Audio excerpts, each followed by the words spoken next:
In the boundless wilderness of life's evolution, some existences are destined to endure the ultimate weight amidst the ultimate splendor.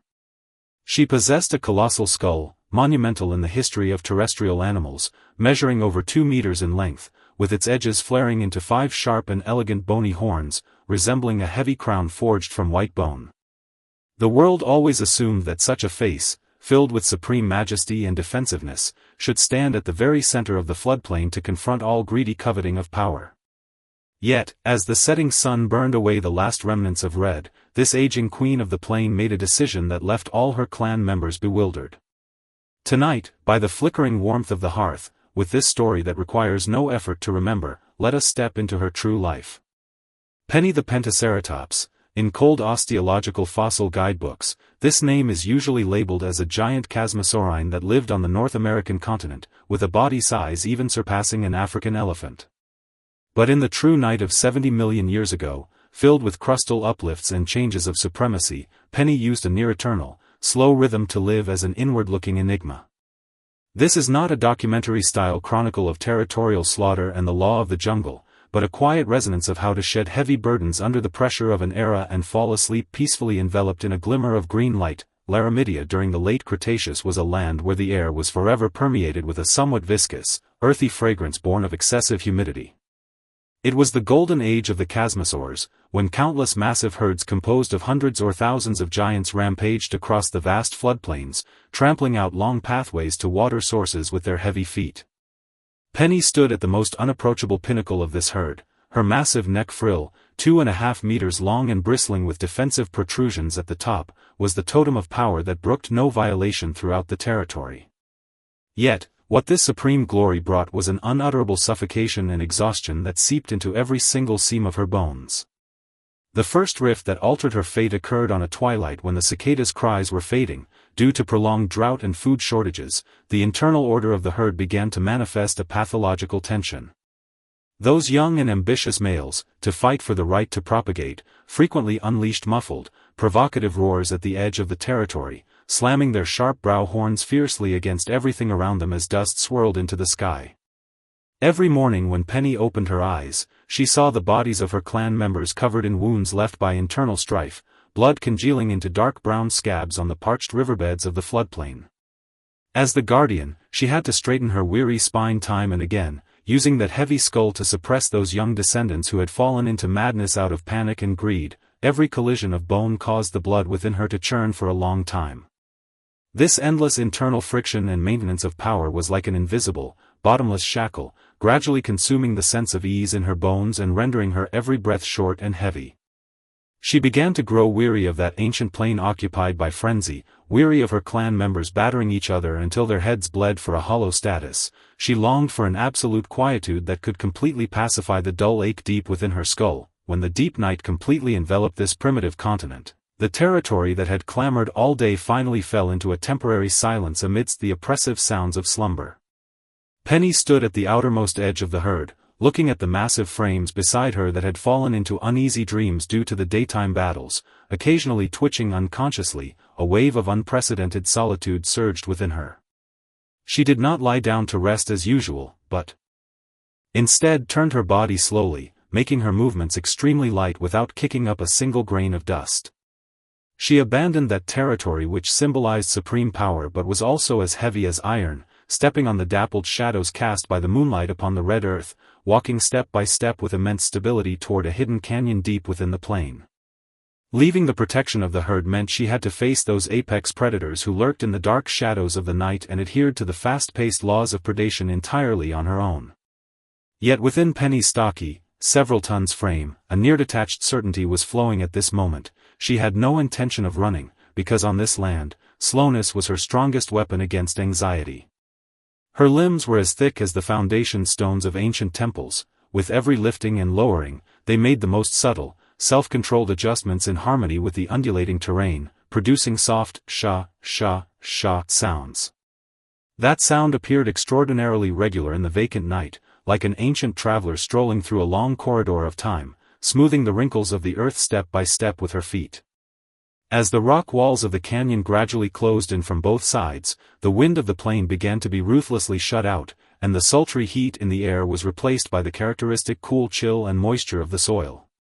Penny took a deep breath of this pure, unadulterated cold mist. She could feel that her heart, which had been tensed for decades by the prolonged power games, was beginning to slow its beating frequency bit by bit along with the deathly silence within this canyon. Yet, the night of the Cretaceous never made a promise of absolute safety to any life. And just at the turning point where Penny was about to step into the core area of the canyon, the test of fate arrived as scheduled in the most piercing manner.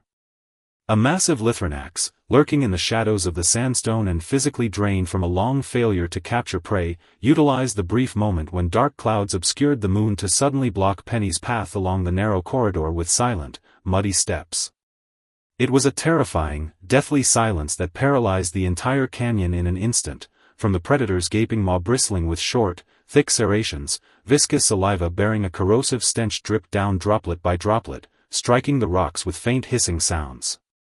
This should have been a bloody duel of life and death, the kind most enthusiastically depicted in modern short videos, a young, arrogant hunter tearing open heavy armor with its teeth, and an aging queen piercing the enemy's entrails with her giant horns.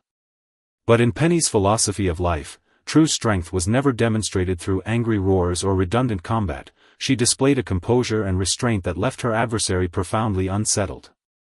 She did not turn to flee, nor did she unleash any provocative roars. She merely lowered her center of gravity slowly on the spot, planting those four column-like legs firmly into the damp soil. Then, Penny lowered her head with extreme slowness, completely placing that massive bony neck frill, 2.5 meters long, bearing 5 elegant horns, and devoid of any weakness, directly in front of her most vulnerable neck and abdomen. In the brief flashes of lightning that occasionally sliced through the night sky, this neck frill reflected a cold, heavy texture akin to iron or under the moonlight. It was not a weapon, but an insurmountable gray wall rising abruptly from the earth. The Lithranax ground to a halt just inches away from Penny's brow horn. It roared frantically, clawing up large patches of mud from the ground with its thick hind limbs, yet it could never find a single gap to sink its teeth into. Penny just kept her head lowered silently, maintaining this near-statuesque defensive posture, her black eyes hidden within the bony shadows, detached and deep, while the rise and fall of her breathing was so slow it drove one to despair. This siege of will lasted for a full half-hour. Ultimately, faced with Penny's unshakable, mountain-like pressure and restraint, the frenzy in the eyes of that cunning predator was bit by bit replaced by dejection, and it could only retreat step by step back into the deep, dark forest, carrying a body full of exhaustion. Once the heart-stopping confrontation subsided, the deepest part of the canyon finally unveiled its ultimate gentleness, hidden for millions of years, to this weary wanderer. It was a vast depression hidden between two towering sandstone cliffs, surrounded by dense thickets of ancient bird's nest ferns rising several meters high, their thick fronds shutting out the cold air completely. But what left Penny profoundly awed was the thousands of green glimmers floating through this deep canyon at this very moment. Those were ancient fireflies, their body sizes far larger than any humans have ever seen, radiating not a faint fluorescence, but a gentle, soft, and entirely non-aggressive warmth akin to emerald. Countless points of green light rose and spiraled slowly amidst the layered fern fronds, tinting the entire dark depression into a dreamlike kingdom completely detached from the laws of survival. Penny halted slowly at the edge of the depression. Her heavy skull, 2.5 meters long, was brushed gently by countless points of green light at this instant, the rough textures of the bone appearing somewhat aged and sacred under the emerald glow. She lowered her forelimbs slowly, inch by inch, allowing that heavy frame, which had endured countless impacts and internal friction on the plane, to rest with extreme gentleness upon the volcanic ash that had absorbed geothermal heat during the day and still radiated the residual warmth of life. As she settled, those broad bird's nest fern leaves wrapped around her tenderly from all directions, like a compassionate, ancient mother protecting this weary queen tightly with green arms. Penny closed her eyes.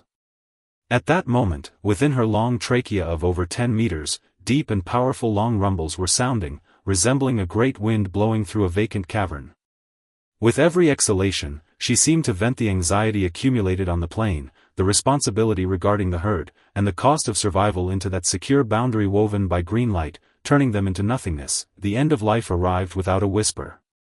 For Penny, it was merely the most peaceful night among countless highly comfortable, deeply immersive rainy nights. It was a polar warm current deluge that persisted for days and nights, the warm rainwater eventually triggering a comprehensive landslide of the loose volcanic ash strata above the canyon over the prolonged duration. When the cataclysm occurred, Penny was already immersed deep within a profound dream state, surrounded by those green glimmers. Her body had attained the most complete relaxation, and the dull ache deep within her bones had long since vanished into thin air. The red sand and fine volcanic ash that surged into the depression like an collapsing mountain brought her no pain whatsoever. Instead, like a thick, warm, monumental duvet carrying the fragrance of ancient plant oils, it permanently fixed her in that elegant posture of a lowered head napping in the blink of an eye. There was no fear, no wail. This practitioner of the plane's highest scepter passed directly from the dreamscape of the mortal realm into an eternal slumber within her beloved valley of Fireflies. Over the next 70 million years, the Earth's surface underwent ruthless remodeling time and again. The once lush floodplain submerged into the deep sea, only to rise through compression into the desolate red earth Gobi Desert of today. Yet Penny's body, which maintained its perfect defensive posture, underwent dissolution and mineralization under the tight encapsulation of silt and volcanic ash, until every heavy bone and every elegant horn fused as one with the cold rock. When the joint human archaeological expedition 70 million years later gently swept away the last trace of red soil from her skull with an extremely soft bristle brush, all the scholars present held their breath in sheer awe of the posture displayed by this fossil. It was preserved too perfectly. That massive neck frill radiated a stable texture akin to obsidian in the sunlight, without a single distortion born of fear during the disaster, looking flawlessly like a gray idol that had just fallen asleep at midnight.